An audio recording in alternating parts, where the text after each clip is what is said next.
আসসালামু আলাইকুম রহমতুল্লাহ। আজকের ভিডিওতে আমি বলবো যারা নামাজ পড়েন না তাদের সম্পর্কে। আপনারা কেন নামাজ পড়তে পারেন না জানেন কি? আপনারা সবে বলেন সময় পাই না, আমাদের টাইম নাই, আমাদের অফিসে যেতে হয়, কাজে যেতে হয়, অন্যের তলে আমরা কাজ করি, সেই জন্য সময় পাই না, দুনিয়াদারি করে আমরা টাইম দিতে পারি না। নামাজ পড়তে তো অনেক টাইম লাগে না। আপনারা নামাজ পড়তে পারেন না এই জন্যই। আপনারা জানেন না কোন কারণে আপনারা নামাজ পড়তে পারেন না।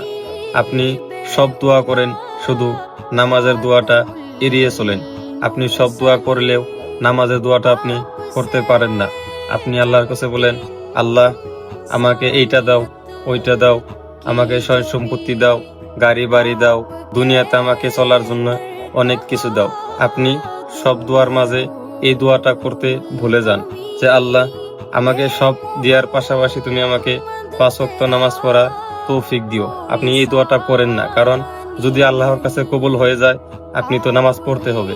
আর নামাজ পড়তে গেলে তো আপনার দুনিয়াদারি চলবে না, তো কিছু একটা কমে যাবে। আর যে ব্যক্তি 5 ওয়াক্ত নামাজ পড়বে তার দুনিয়াতে অল্প মায়া কমই লাগবে। সেই জন্যই বলি যে সব দোয়া করার পিছনে নামাজের দোয়াটা করিয়েন, আপনার ভালো হবে, আপনি তারপরে নামাজ পড়তে পারবেন। আরো একটা কথা বলে যায় শুনেন, আল্লাহ তাআলা যাকে ভালোবাসেন তাকে কিন্তু নামাজ পড়ার তৌফিক দান করে। আরো আল্লাহ তাআলা গরিবদের কপালে নামাজ জোটায় না, ধনীরা কখনো নামাজকে পরিত্যাগ করতে চায় না।